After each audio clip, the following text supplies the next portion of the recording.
Amén.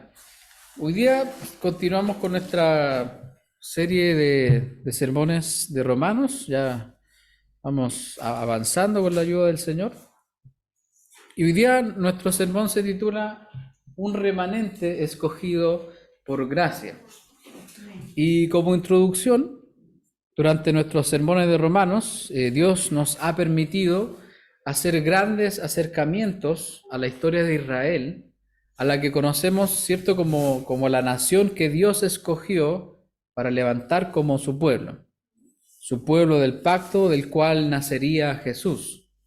Romanos 4 nos habló del ejemplo de Abraham, donde el verso 3 nos decía que creyó Abraham a Dios y le fue contado por justicia. Esto significa que Abraham tuvo fe al igual que nosotros y fue justificado por Dios por su gracia. Abraham era alguien que no amaba a Dios, alguien que estaba lejos del Señor. Pero el Señor, por su pura misericordia, le dio una promesa de que sería heredero del mundo, según lo que dice Romanos 4:13. Aquí yo tengo una cita en Génesis, capítulo 12, versos 1 al 2, donde hago un recuento de lo que hemos visto, donde el Señor le dice a Abraham: pero Jehová había dicho a Abraham: vete de tu tierra y de tu parentela y de la casa de tu padre a la tierra que te mostraré. Y haré de ti una nación grande y te bendeciré, y engrandeceré tu nombre y serás de bendición.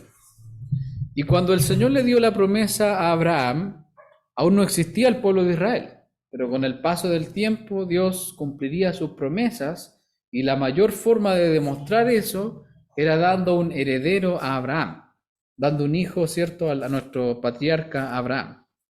Recordemos también que antes de que Dios diera un hijo a Abraham, Abraham y su esposa Sara tomaron medidas desesperadas, puesto que Abraham se acostó con su sirvienta Agar y nació Ismael. Sin embargo, en la promesa de Dios, Ismael no era de quien se formaría la nación de Israel. Esto también es algo de lo cual nos habla Romanos. ¿Y ahí, por favor, hermano Javier, Romanos 9:7? Romanos capítulo 9, versículo 7. Estamos haciendo una recapitulación un poco de la historia del pueblo de Israel, porque es muy importante para lo que vamos a ver hoy día. Así que Romanos 9:7, hermano. Amén. Y no por ser descendientes de Abraham son todos hijos, sino en Isaac te será llamada descendencia. Amén. Aquí lo que el Señor deja en claro es que en la nación de Israel hay personas israelitas y no israelitas, aunque sean descendientes de Abraham. Incluso había personas que tenían todas las señales que Dios exigía para ser de su pueblo, pero que al fin y al cabo no eran verdaderamente del pueblo de Israel. Por ejemplo, en Romanos 2, 28, 29, léelo por favor, hermana Sonia. Romanos 2, 28 al 29. Ahí nos habla de lo que estoy diciendo. Sí.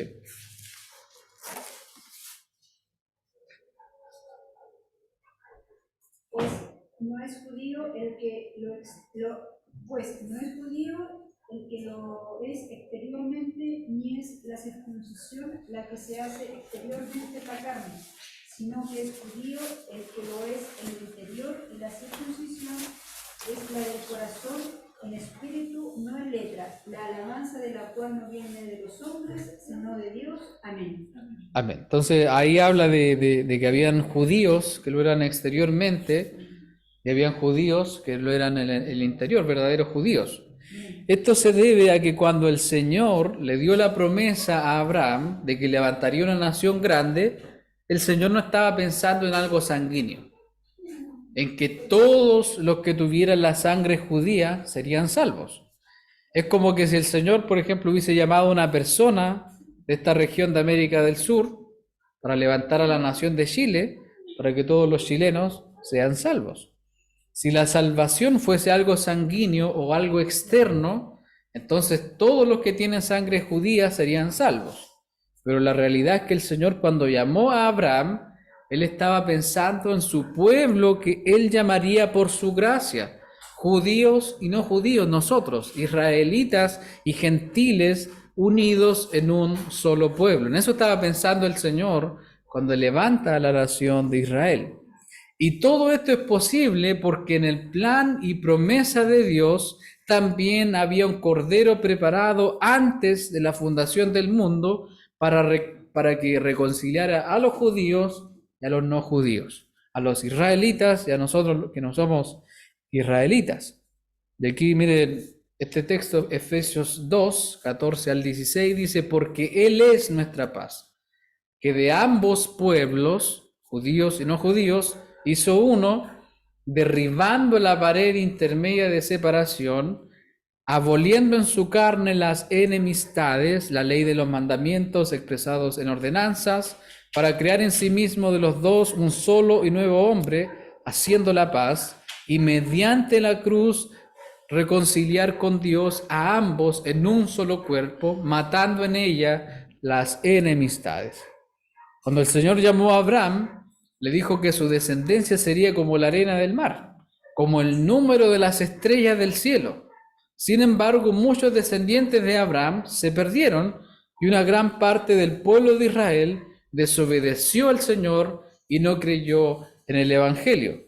Incluso dice en Romanos 9:27, y lo voy a leer en la Nueva Traducción Viviente, con respecto a Israel, el profeta Isaías clamó, aunque los hijos de Israel son tan numerosos como la arena a la orilla del mar, él dice, solo un remanente se salvará. Y eso es muy fundamental entenderlo.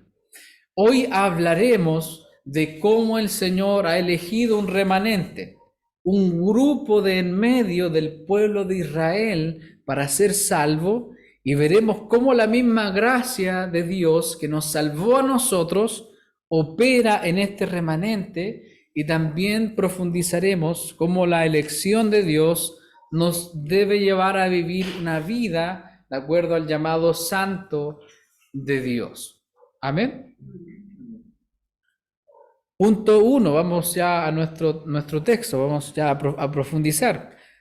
Punto 1, Dios no ha desechado a su pueblo. El versículo 1, ¿qué nos dice, mi amor? Romanos 11:1. Dijo pues, ¿ha desechado Dios a su pueblo? En ninguna manera, porque también yo soy israelita de la descendencia de Abraham, de la tribu de Benjamín. Amén. Aquí Pablo comienza, ¿cierto?, haciendo una pregunta. Él dice, ¿ha desechado Dios a su pueblo? Refiriéndose a Israel, a la nación de Israel. Cuando vamos al griego, la pregunta sería, ¿Dios dejó fuera a su pueblo? Es como que si Dios toma a su pueblo y lo empuja fuera de su plan. A eso va la pregunta. Pero el mismo texto responde, en ninguna manera. Y ahí Pablo dice, porque también yo soy israelita de la descendencia de Abraham, de la tribu de Benjamín. Y Pablo hace esta pregunta y la contesta debido a que el mismo Jesús le dijo al pueblo de Israel que ellos serían echados fuera por su desobediencia. Y aquí es necesario revisar Mateo capítulo 21, una parábola que hasta hace pocos días atrás, nunca la había entendido. Mateo capítulo 21 es una parábola que ya hemos leído, pero que no habíamos profundizado, pero que hoy día la vamos a profundizar. Mateo capítulo 21, versículos del 33 al 46. Mateo capítulo 21, versos del 33 al 46. ¿Qué dice el título ahí en su Biblia? Los labradores malvados. Los labradores malvados. Hermana Sonia, 33 al 37. Hermana Rocío, 38 al 42. Y mi esposa, del 43 al 46. Amén.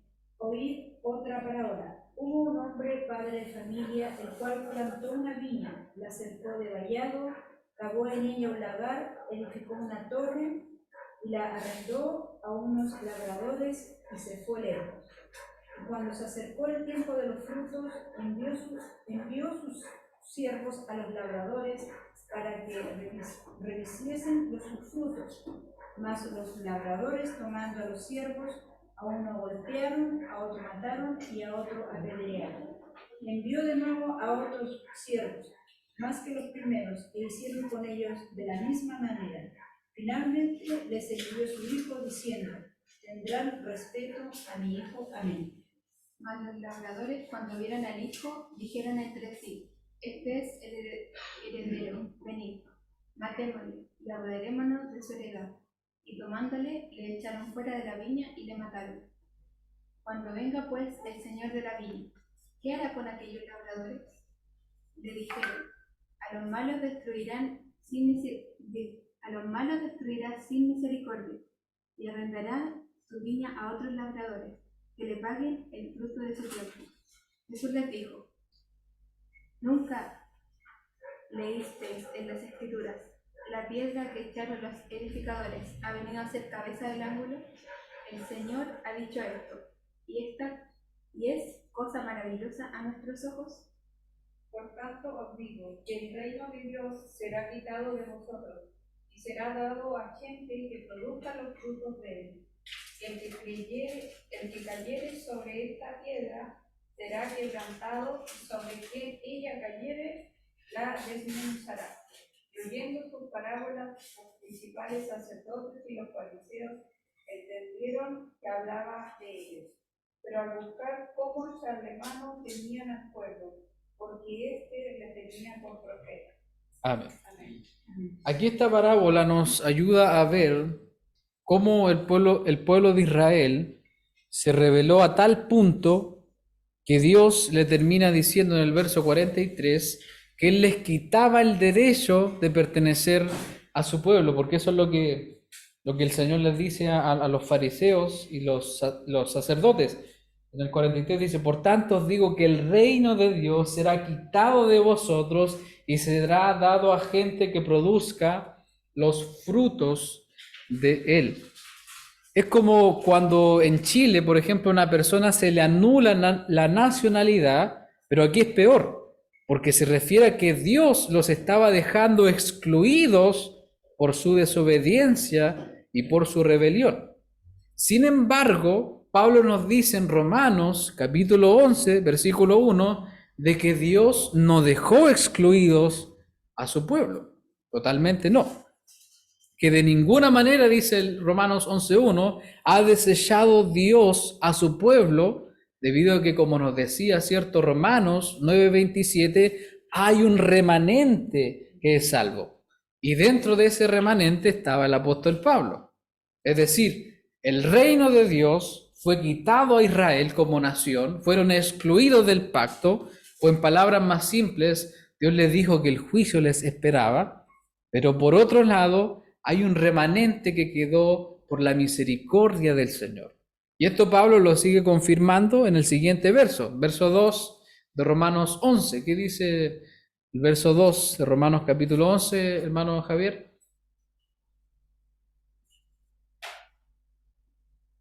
Dice: no ha desechado Dios a su pueblo, al cual desde antes conoció. ¿O no sabéis que dice de Elías la Escritura? ¿O no sabéis que dice de Elías la Escritura, como invoca a Dios contra Israel, diciendo: El trigo, hermano. Señor, a tus profetas has dado muerte, y a tus altares has derribado, y solo yo he quedado y procuran matarme? Aquí Pablo, cierto, de nuevo dice que el Señor no empujó hacia afuera a su pueblo, no los echó del pacto, pero agrega algo fundamental ahí en el verso 2, porque dice: no ha desechado Dios a su pueblo, al cual desde antes conoció. No sé si se acuerdan más o menos de esa frase que está usando ahí, porque esa frase nos lleva a pensar dónde está ese verbo conoció, es Romanos 8:29, ahí está ese verbo conoció.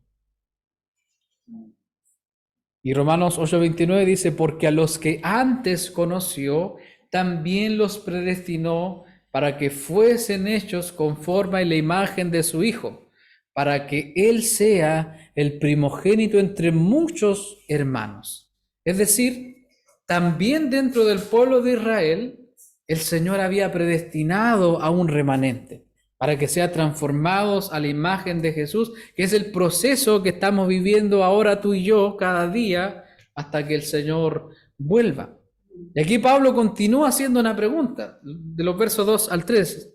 ¿O no sabéis qué dice de Elías la Escritura, cómo invoca a Dios contra Israel diciendo? Imaginen al profeta Elías. El Señor está invocando, Elías está invocando a Dios contra Israel.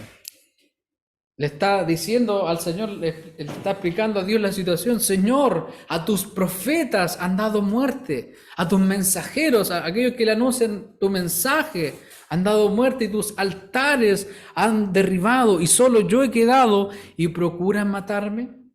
Y aquí tenemos dos referencias. Que está en el primer libro de los Reyes, Primero de Reyes 19:10. Primero de Reyes 19:10, hermana Rocío, y Primero de Reyes 19:14, hermana Jordana. Sí, Primero de Reyes 19:14. Y la Rocío, Primero de Reyes 19:10. Si lo tienen, lo leen nomás. Él respondió, he sentido un vivo celo por Jehová Dios de los ejércitos, porque los hijos de Israel han dejado tu pacto, han derribado tus altares y han matado a espada a tus profetas. Y solo yo he quedado y me buscan para quitarme la vida. Sí, Primero de Reyes 19:14.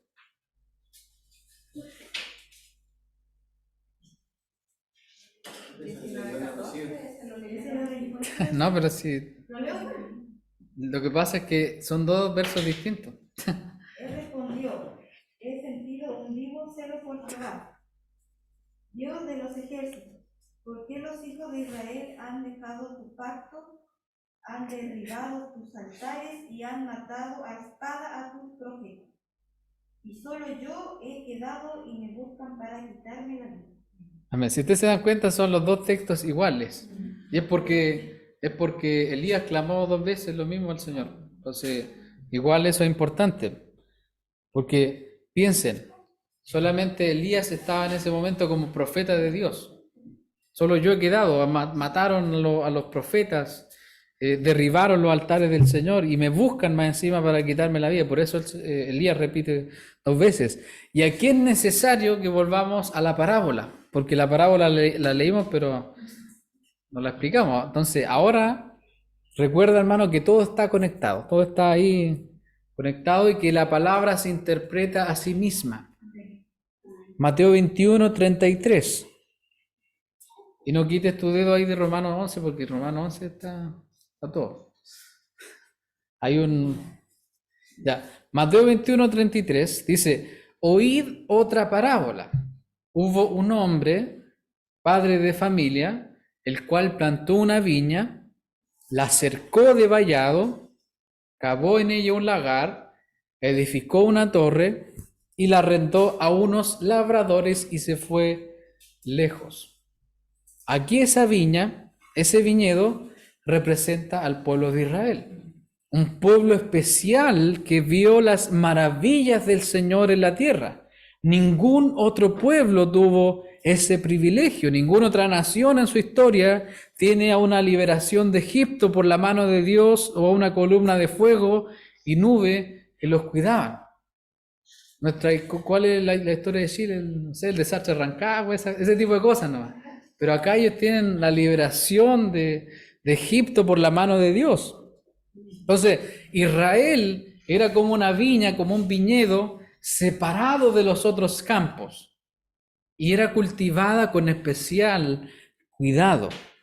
Los labradores representan a los guías espirituales del pueblo y ellos tenían que encargarse de cultivar y producir los frutos espirituales que Dios deseaba. Por eso es que la parábola el Señor se la está diciendo a los fariseos y sacerdotes, que eran los líderes espirituales del pueblo.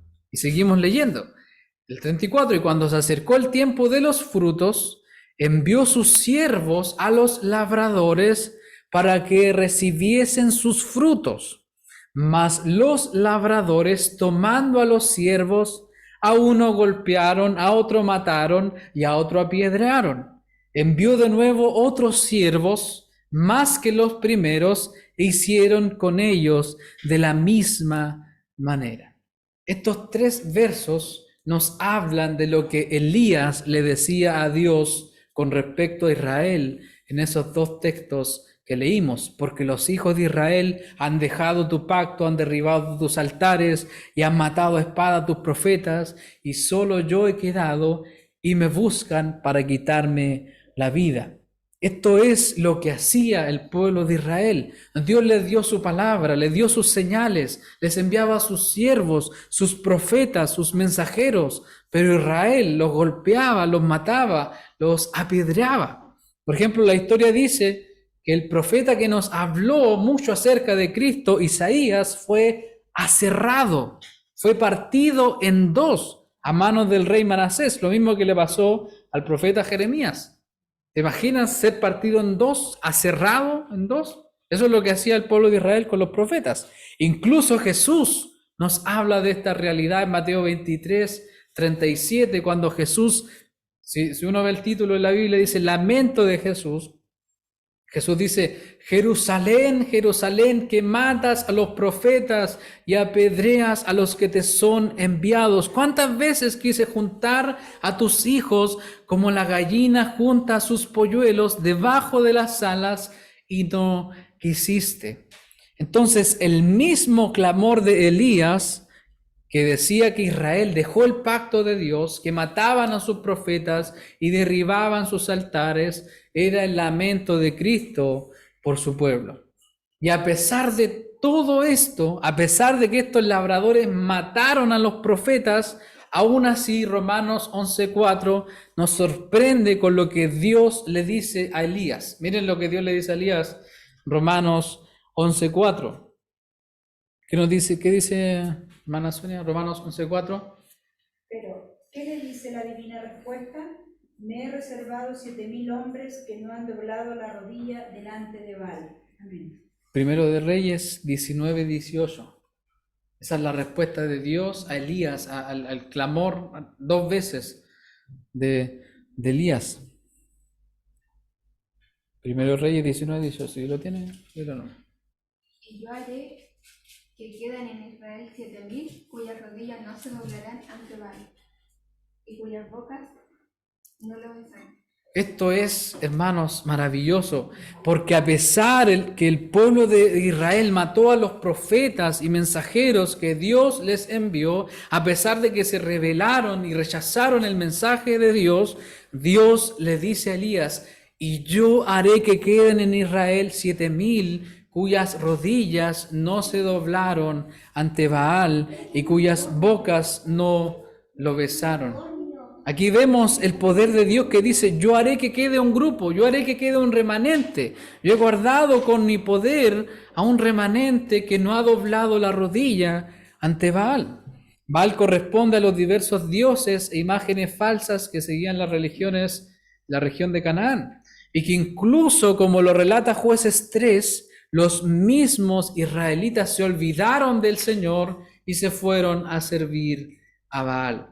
Hermanos y hermanas, aún con todo el pecado de Israel, Dios guardó a un grupo que no se inclinó ante falsos dioses, un grupo separado para ser santo, para ser como Jesús, conforme al propósito del Señor. Vamos al punto 2, un remanente escogido por gracia. Tenemos nuestros textos que siguen ahí en Romanos 11. Por eso el apóstol Pablo dice aquí, en el verso 5, así también aún en este tiempo ha quedado un remanente, ¿qué dice? Escogido por gracia. Y aquí Pablo habla de por qué Dios separó a un remanente, por qué Dios separó a ese grupo. Y fíjate que no dice que los separó porque eran mejores que el resto. No dice que los separó porque eran espirituales o porque hicieron lo bueno delante del Señor, sino que Dios mismo los santificó, los apartó para Él, los libró de la idolatría a los dioses falsos. Por eso el verso 5 dice, así también aún en este tiempo ha quedado un remanente escogido por gracia. Pablo está diciendo, así como el Señor guardó a un grupo de Israel que no dobló sus rodillas ante Baal, así también el Señor lo está haciendo en este tiempo. Y yo, Pablo, soy un ejemplo de ello. Aún quedan israelitas que confían en Dios. Y la razón de eso es la gracia de Dios. Por eso el verso 6 dice, y si por gracia, ya no es por obras. De otra manera, la gracia ya no es gracia. Y si por obras, ya no es gracia. Gracia, por favor. Y si por obras ya no es gracia, de otra manera, la obra ya no es... Parece que quiere escuchar nomás, quiere escuchar el mensaje y pasear. Miren, y fíjense lo que dice la Nueva Traducción Viviente. No se desconcentren, hermana, ahí con la nieta. No se desconcentren con la gracia, hay que centrarse en esta gracia en esta mañana. La Nueva Traducción Viviente de Romanos 11:6 dice, y como es mediante la bondad de Dios, entonces no es por medio de buenas acciones, pues en ese caso la gracia de Dios no sería lo que realmente es, gratuita e inmerecida. Esos son los dos aspectos que tiene la gracia de Dios, gratuita e inmerecida. Porque hay algunos que dicen que es inmerecida, pero hay que trabajar por ella. Otros que dicen que es gratuita, pero hay que merecerla. Pero es gratuita e inmerecida. Aquí lo que el Señor hace es dejar en claro que este remanente, este grupito, fue escogido por su gracia, ¿cierto? Que es gratuita e inmerecida. De aquí entendemos que estos israelitas que creyeron en Dios y fueron obedientes, no lo hicieron porque siguieron un conjunto de reglas o porque sobresalieron de los demás. Estos judíos creyentes como Pablo no estaban desde la otra vereda mirando a los demás, no estaban mirando desde la otra vereda, ¿cierto?, a los demás. Estos judíos creyentes no estaban mirando a los que rechazaron y mataron a los mensajeros. No estaban diciéndole somos mejores que ustedes, no nos hemos inclinado a otros dioses, estamos limpios de cualquier idolatría. No, si ellos fueron escogidos fue por la pura gracia y misericordia del Señor. El Señor no los eligió porque estaban limpios, sino que el Señor los sacó de la misma idolatría, del mismo pecado. Acuérdate que Pablo, lo vimos en los domingos pasados, iba a matar cristianos cuando fue llamado por Cristo. ¿A dónde estabas tú, hermano, cuando fuiste llamado por Cristo? Recordar eso nos lleva a pensar en que si fuimos escogidos es por la pura gracia gratuita e inmerecida de Dios. Porque ninguno de nosotros estaba en una buena posición cuando el Señor lo llamó. Y si alguno de nosotros no cree eso, entonces me pondría a dudar un poco de si realmente somos salvos, ¿no? Porque hay gente que llega al Señor y dice, no, yo no era tan malo. Hay que volver a predicarle el Evangelio a esas personas. El apóstol Pablo lo tenía clarito ahí en 1 Corintios 15:10. Pero por la gracia de Dios soy lo que soy. Y su gracia no ha sido en vano para conmigo. Antes he trabajado más que todos ellos, pero no yo, sino la gracia de Dios conmigo. Pablo tenía clara su posición. Soy parte del remanente que Dios escogió, pero no soy mejor que nadie, sino que lo que soy ahora es solo por la gracia de Dios. Así que cuidado con enorgullecernos, de sacar pecho por ahí. No, si yo ni quería saber cómo era antes. No, hermano, esa no es la actitud. La actitud correcta es la que está en 1 Timoteo 1:15. Hermano Javier, 1 Timoteo 1:15.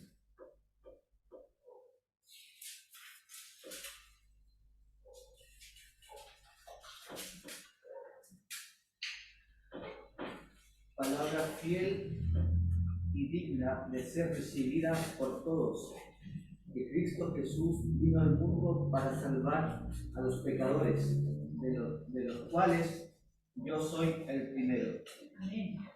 Pablo nos decía, Cristo Jesús vino al mundo a salvar a los pecadores, de los cuales tú eres el primero, tú que estás escuchando.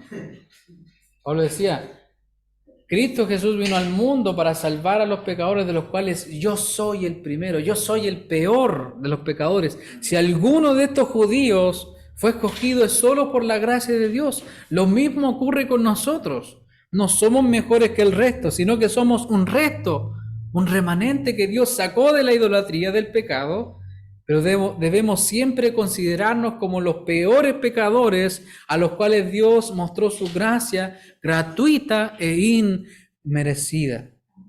Nos vamos a la casa de una persona a decirle, aquí venimos los cristianos, venimos a sacarte los demonios porque está lleno de demonios. No, sino que vamos a una casa a decirle, oye, yo soy pecador igual que tú. Yo necesito hoy día al Salvador igual que tú en este día. No necesitamos menos al Señor hoy día que antes. Lo necesitamos más cada día. Nuestro último punto, los escogidos alcanzaron lo que buscaba Israel. Y aquí está Romanos 11:7, nos vamos acercando ahí a la guinda de la torta, por así decirlo. Que pues lo que buscaba Israel no lo ha alcanzado, pero los escogidos sí lo han alcanzado y los demás fueron, ¿qué fueron? ¿Se acuerdan de que hablamos del endurecimiento también todo está conectado? Esto no es que el apóstol Pablo está cambiando tema en cada capítulo, sino que está hablando de lo mismo siempre, pero le está dando ahí más detalles. Aquí en estos últimos 4 versos encontramos algo impresionante. Tenemos una conclusión de lo que Pablo comenzó a hablarnos acerca de Israel. Por eso el verso 7 dice, ¿qué pues? Otra pregunta es, ¿cómo concluimos este asunto? Y él dice, lo que buscaba Israel no lo ha alcanzado.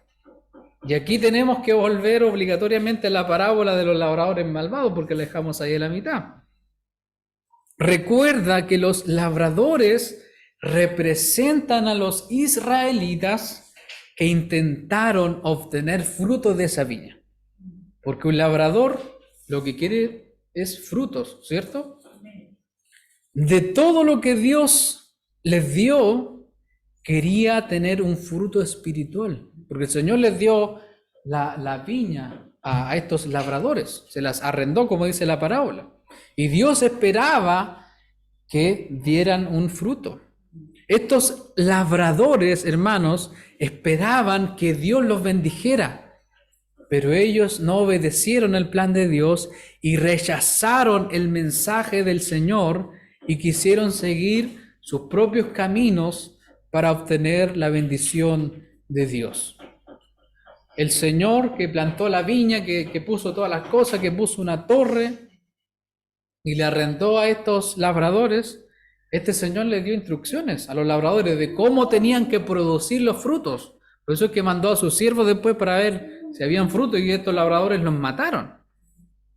Ellos tomaron un camino equivocado. Los labradores, los israelitas, tomaron un camino equivocado. ¿Y cuál es ese camino equivocado que tomaron? Ahí en Romanos 10:3 nos dice. Romanos 10:3. ¿Qué nos dice Romanos 10:3? Porque ignorando la justicia de Dios y procurando establecer la suya propia, no se han sujetado a la justicia de Dios. Amén. Amén. Ellos ignoraron lo que Dios les dijo. Ignoraron a los profetas. Los mataron. Porque los profetas lo que hacían era mostrarles que ellos eran incapaces de dar frutos haciendo cosas buenas. Los profetas no estaban diciéndole a la gente, oye, tienes que hacer esto, tienes que seguir estas instrucciones para estar bien con Dios. Esa no era la idea de los profetas. Cuando hemos estado los discipulados, ¿cuál es el mensaje central de los profetas? del Antiguo Testamento, ¿cuál es el mensaje central de los profetas? Pero, ¿a quién predican, a qué persona predican los profetas en el Antiguo Testamento? No, pero ¿a qué persona predican los profetas? ¿A quién están anunciando los profetas? ¿A quién anuncian? Ellos anuncian a una persona, a Cristo, ¿cierto? Ese es el mensaje central de los profetas en el Antiguo Testamento.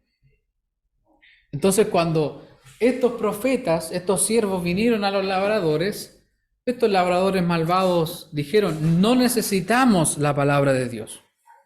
Y así lo que hicieron es rechazar a Cristo. Cuando ellos mataban a los profetas, no estaban matando solamente a los profetas, sino que estaban matando de antemano a Cristo que iba a venir.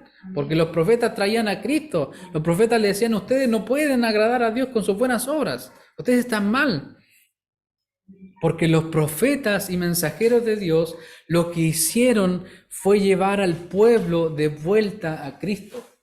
No veamos el Antiguo Testamento como que eran mensajes como moralejas y cosas así. Lo que hacían los profetas era llevar al pueblo de vuelta a Cristo, al mensaje que Dios había preparado para ellos. Y luego de que los profetas y mensajeros murieron, tuvo que venir el mismo Cristo a anunciarlos el mensaje que tanto tiempo habían estado oyendo por boca de los profetas. Y aquí está la continuación de la parábola, miren.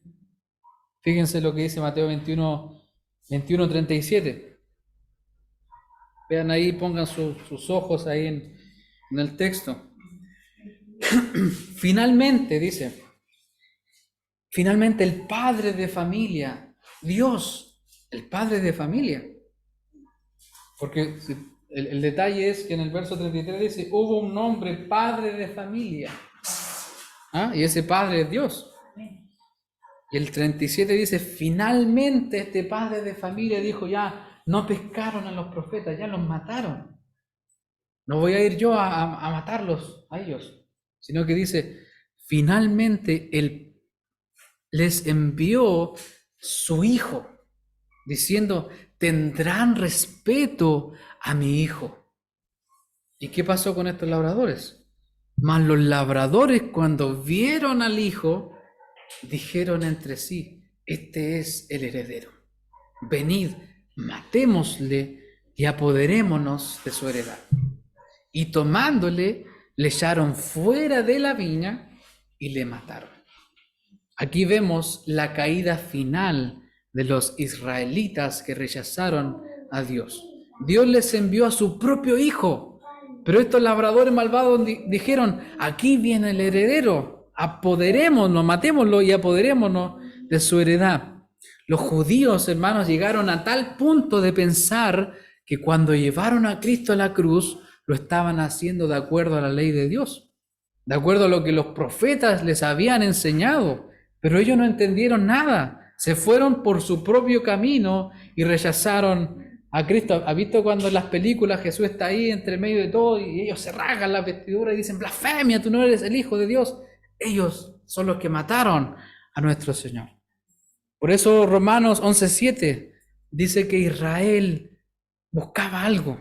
Israel estaba buscando algo, pero no lo alcanzó. ¿Qué buscaba Israel? Buscaba tener paz con Dios, estar bien con Dios, que es la herencia mayor, lo que hoy nosotros tenemos gracias a lo que Cristo hizo por nosotros.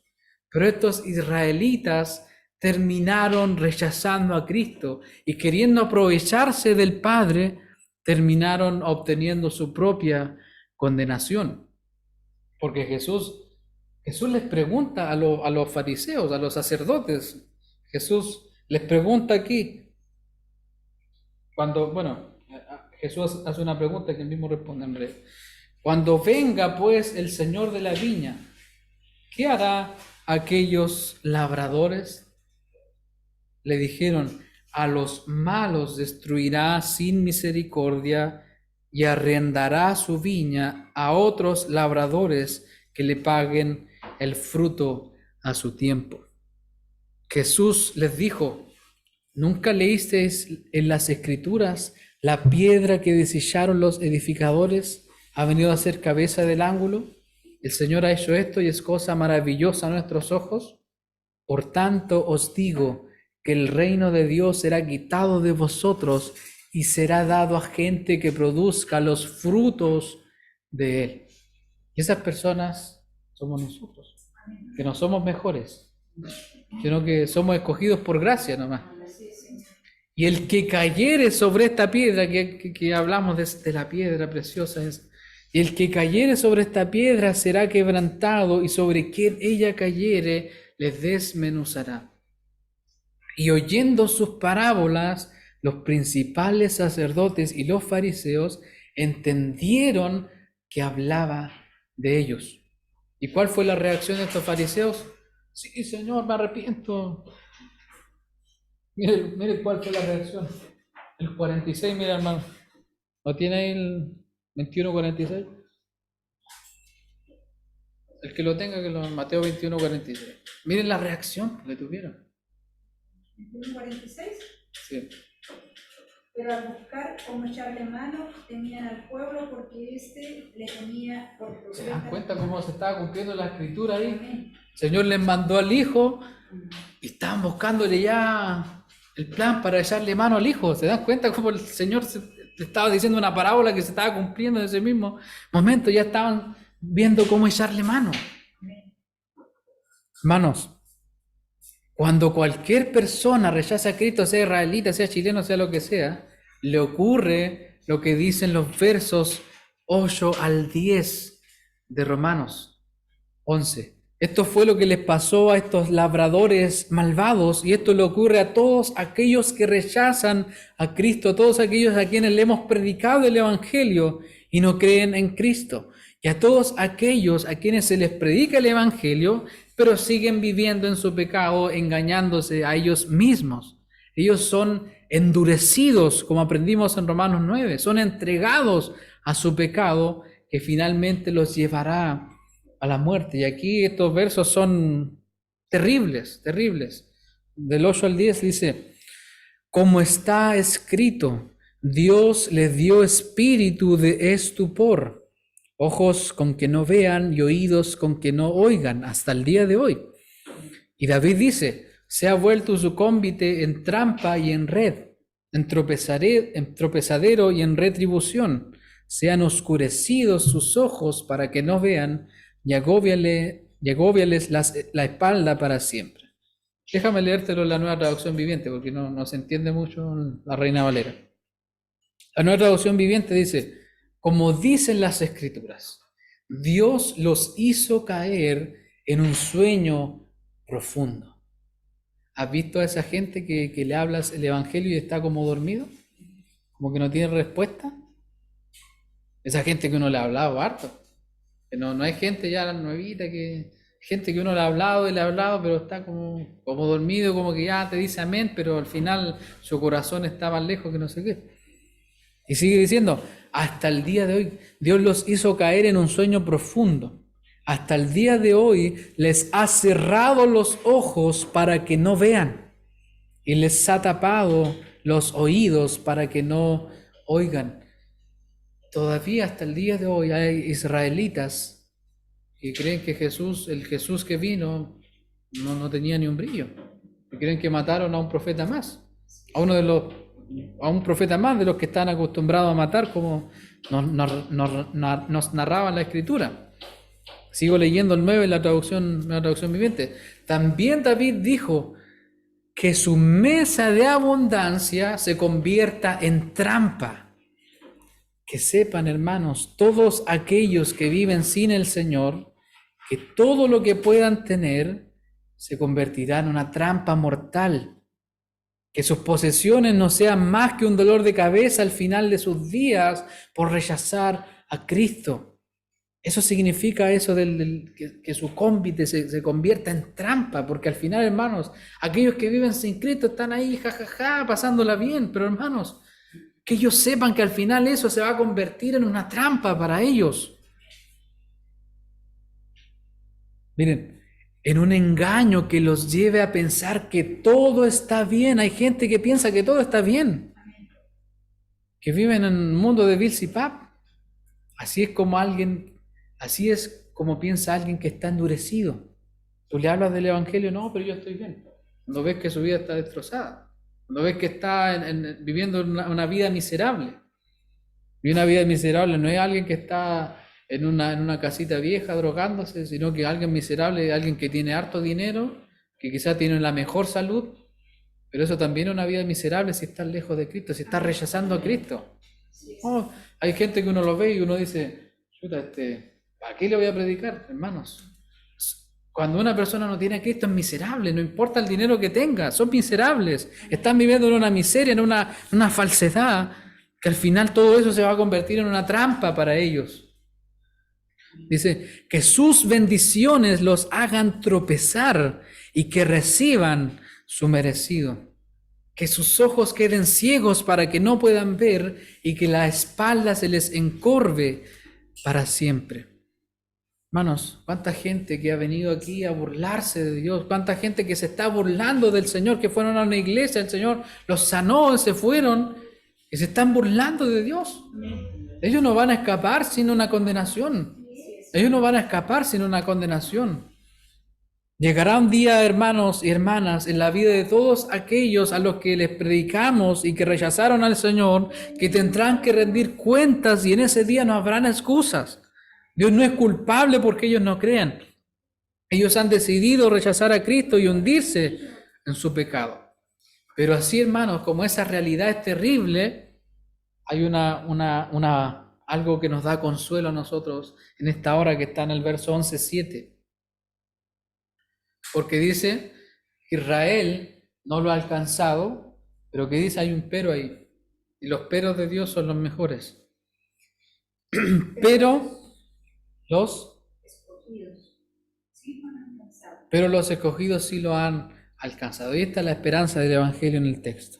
Y lo que hemos alcanzado junto con todos los creyentes judíos no es algo que hemos alcanzado por nuestras fuerzas, sino por la pura misericordia de Dios. Mire lo que dice Juan 1, del 11 al 13, miren los textos que nos regala el Señor ahora. A lo suyo vino. Él vino a su propio pueblo, Él vino a su gente, y los suyos no le recibieron. ¿Cómo te sentirías si tú fueras a visitar a tu familia y ellos no te reciben? Te echan, te matan, te crucifican. Eso fue lo que le pasó a Cristo. Crucificaron a su propio rey, imagínate. Mas a todos los que le recibieron, a los que creen en su nombre, le dio la potestad de ser hechos hijos de Dios, los cuales no son engendrados de sangre, ni de voluntad de carne, ni de voluntad de varón, sino de Dios. Mientras que el mismo pueblo de Israel rechazó a su rey, hoy nosotros por su gracia podemos decir que somos sus hijos por su pura buena voluntad. Y aquí quiero finalizar con unos textos que están acá en Primera de Pedro, capítulo 2, versos del 9 al 12. Primero de Pedro, capítulo 2, versos del 9 al 12, dice: Mas vosotros sois linaje escogido, real sacerdocio, nación santa, pueblo adquirido por Dios, para que anunciéis las virtudes de aquel que os llamó de las tinieblas a su luz admirable. Dice, vosotros que en otro tiempo no erais pueblo. Nosotros no éramos pueblo antes, pero que ahora sois pueblo de Dios. ¿Se dan cuenta que los peros de Dios son los mejores? Pero que ahora sois pueblo de Dios. Que en otro tiempo no habíais alcanzado misericordia, y aquí hay otro pero ahora habéis alcanzado misericordia. Y aquí el Señor nos exhorta en esta mañana. Amados, yo os ruego como a extranjeros y peregrinos que os abstengáis de los deseos carnales que batallan contra el alma. No está hablando del diablo solamente, sino que está hablando de nuestros deseos carnales que batallan contra nuestra alma. Dice, manteniendo buena vuestra manera de vivir entre los gentiles, para que lo que murmuran de vosotros como de malhechores, glorifiquen a Dios en el día de la visitación, al considerar vuestras buenas obras. Hermanos, el ser escogidos, el ser parte de este remanente junto con los judíos que creyeron, nos lleva a vivir, hermanos, una vida que se caracteriza por la santidad. Y la santidad no es andar así, no es andar así, ¿verdad? No es no ir al estadio, no es no tomar Coca-Cola, no es no fumar o no tomar solamente. Eso no es, sino que una vida santa es una vida que busca agradar a Dios con cada área de nuestra vida. Que todo le preguntamos al Señor: Señor, ¿quieres que vaya para allá? ¿Quieres que tome esa decisión? Y muchas veces le decimos al Señor: Señor, yo no te necesito en esta área. El ser escogido de Dios, hermano, ser parte, se caracteriza por eso. Recuerda que Dios guardó a un remanente que no dobló sus rodillas ante los Baales, ante los ídolos. Y Dios, eso es lo que está haciendo con nosotros también. Él mismo con su poder, porque no somos nosotros: Señor, yo me estoy guardando para ti. No, sino que el Señor nos está guardando para Él. Él nos guarda para Él. Él nos guarda. Él no nos vio y dijo: oh, este me está buscando. Yo lo voy a guardar. Oh, este es santo, yo lo voy a guardar porque es santo. No, sino que Él nos guarda y nos está haciendo santo, y nos lleva a la oración, nos lleva a la palabra. El Padre, hermanos, el Padre es el que nos hace santos. Hoy somos un pueblo santo que debe anhelar ser santo como nuestro Padre. Y la santidad, hermanos, si la definimos así simple, es amar lo que Dios ama y odiar lo que Dios odia. Eso es. Y a nuestro viejo hombre le cuesta. Nuestro viejo hombre está viciado ahí con cosas del pasado. Pero como decía el texto aquí, yo os ruego como a extranjeros y peregrinos, porque nuestra patria está allá. El RUT, el carnet, eso es algo superfluo, algo superficial. Nuestra verdadera identidad está arriba en el cielo. Tú y yo estamos sentados en lugares celestiales, junto con Cristo Jesús. No lo vemos ahora, nos cuesta verlo, a veces dudamos si estamos o no con el Señor. Pero ahí le dice en Efesios que estamos sentados en lugares celestiales con Cristo Jesús, aunque muchas veces no parecemos creyentes, que muchas veces tenemos actitudes que dicen: chuta, no soy creyente. Nos cuesta entender eso, pero cuando entendemos la gracia de Dios, de que no somos merecedores de la salvación, entonces es ahí donde comenzamos a vivir como peregrinos, como aquellos que entienden que nuestra patria está lejos, porque no vivimos de acuerdo a una nueva constitución o de acuerdo a las leyes de este sistema. Las obedecemos, sí, pero hay leyes superiores, que es la palabra del Señor. De esa forma podemos abstenernos de los deseos de la carne que batallan con nuestra alma, y así mantener nuestra buena manera de vivir entre aquellos que no creen. Porque esos que están endurecidos, el Señor los puede sacar de su endurecimiento. Acuérdate que el faraón estaba ahí con su corazón duro, y en algún momento el Señor permitió que los liberara al pueblo de Israel. El llamado de Dios para nuestras vidas es a descansar una vez más en la gracia de Dios, pero no para pecar, sino para arrepentirnos de todos nuestros ídolos, pues Dios nos llamó a una vida de pecado, sino de santidad, una vida que muestre a otros la luz del Evangelio de Cristo. Recordemos que los ídolos no son imágenes, sino que los ídolos, a veces tenemos el ídolo, por ejemplo, de la comodidad, el ídolo de la comida, el ídolo de la comida chatarra, el ídolo de no sé, de cualquier cosa. Hay que arrepentirnos, y el Señor trata con nosotros. Señor, el ídolo, por ejemplo, del control. Yo quiero tener el control, quiero que todo salga bien. Quiero que mi hija, por ejemplo, no se ponga a llorar justo cuando vamos saliendo del culto, cuando vamos saliendo de la casa, para no llegar tarde a la iglesia. ¿Se da cuenta? Quiero tener el ídolo del descanso, quiero descansar mis 8 horas como corresponde. Pero viene una guaguita y nos trata de esos ídolos. El ídolo de no, que yo tengo derecho a esto. Tantos ídolos que hay en nuestro corazón. Pero lo que nos lleva, hermanos, a poder descansar en la gracia de Dios y no ver esto como, oh, que ya estoy mal delante de ti, Señor. Porque el Evangelio es una buena noticia. Y cuando nos hablan de la gracia, de que es gratuita e inmerecida, esa es la motivación. Sobre todo de este Hijo que vino, que el Padre envió a este Hijo a morir por nosotros, para que seamos victoriosos en aquello que nos cuesta nuestro día a día. Amén. Recuerden que el Señor nos puede ayudar en cada área. El Señor es nuestro ayudador y Él dejó al Espíritu Santo para ayudarnos y para salir adelante. Amén. No estamos solos, sino que si el Señor nos escogió por su gracia, Él también se va a encargar de guardarnos, de preservarnos y de mantenernos ahí en el camino.